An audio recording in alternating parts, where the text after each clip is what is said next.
சொல்லு சந்திரா, என்ன இந்த நேரத்துல போன் பண்ணிருக்க? என்ன விஷயம்? படுத்தா தூக்கம் வர மாட்டேங்குதுங்க. ஏன், என்னாச்சு சந்திரா? கும்பாபிஷேகத்தை தடுத்து நிறுத்த நாமளும் பல வகையில முயற்சி பண்ணி பார்த்தோம். எதுவுமே ஒர்க் அவுட் ஆகல. கடைசியா என் மாமன் கதையை முடிக்கணும்னு ட்ரை பண்ணோம். அந்த டிரைவர் பயலால அதுவும் நடக்க முடியாம போயிடுச்சு. இதெல்லாம் நினைச்சாலே தூக்கமே வர மாட்டேங்குது. ரொம்ப மன உளைச்சலா இருக்கு. அதுக்கு என்ன பண்றது சந்திரா? அந்த டிரைவர் பையதான் நாம என்ன பிளான் பண்ணாலும் அதை நாசம் பண்ணிடுறானே. விடக்கூடாதுங்க. இதுக்கப்புறம் அவனை ஜெயிக்கவே விடக்கூடாது. நாம அதிரடியா ஏதாவது செஞ்சு அவனை ஒரேடியா சாட்சி காட்டணும். அத அவன் நினைச்சு பார்க்காத பலத்த அடியா இருக்கணும். நீ சொல்றதெல்லாம் கேட்க நல்லாதான் இருக்கு. ஆனா நம்மளால அவனை ஒண்ணும் பண்ண முடியலையே.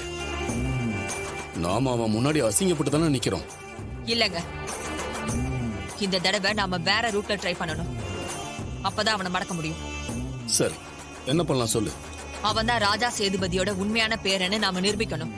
அந்த முயற்சியும் நம்ம பண்ணி பார்த்துட்டுமே, அதான் சக்சஸ் ஆகலையே. இல்லங்க, இந்த தடவை கண்டிப்பா நாம ப்ரூவ் பண்ணிரலாம். எப்படி? அந்த கிழவியோட பேரன்னு சொல்லிக்கிட்டு ஒரு லூசு பையன் தெரிஞ்சிட்டு இருப்பான்ல. ஆமா. அவனுக்கு அந்த டிரைவர் பையன் தான் கார்த்திங்கிறது நல்லாவே தெரியும். அவனை எப்படியாவது தூக்கிட்டு வந்து என் அக்கா காரி முன்னாடி ஒட்டி வெளுத்தோன்னா எல்லா உண்மையை கக்கிட போறான். அததான் இந்த வாட்டி நாம செய்யணும். சந்திரா, அவன் அந்த டிரைவர் பையலோட க்ளோஸ் ஃப்ரெண்ட் ஆச்சே. அடி வெளுத்தாலும் அவன் உண்மையை சொல்ல மாட்டானே. அவன் அடிக்கு மசியலனா சாவு பயத்தை காட்டி உண்மையை சொல்ல வைக்க வேண்டியதான். உயிருக்கு பயப்படாதவன் எவனாவது இருக்கானா என்ன? நீ சொல்றதும் சரிதான். அவனுக்கு உயிர் பயத்தை காட்டினா கண்டிப்பா சொல்லுவான். நாளைக்கு வேலையா அந்த கிறுக்கு பயலை எப்படியாவது கண்டுபிடிச்சு தூக்கிடுங்க. ஏன்னா இன்னும் கும்பாபிஷேகத்துக்கு ஒரே ஒரு நாள் தான் இருக்கு. அதுக்குள்ள எல்லாத்தையும் செஞ்சு ஆகணும். அப்பதான் என் அக்கா காரிக்கிட்ட அந்த டிரைவர் பையதான் ராஜா சேதுபதியோட உண்மையான பேரன்னு நிரூபிக்க முடியும். இந்த தடவை அதை மட்டும் நாம நிரூபிச்சுட்டா போதும்.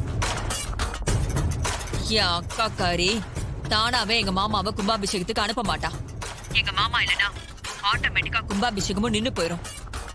அந்த டிரைவர் பையலையும் என் அக்கா காரி வீட்டை விட்டே துரத்திடுவா. அவனும் அவமானப்பட்டு ஊரை விட்டே போயிருவான்.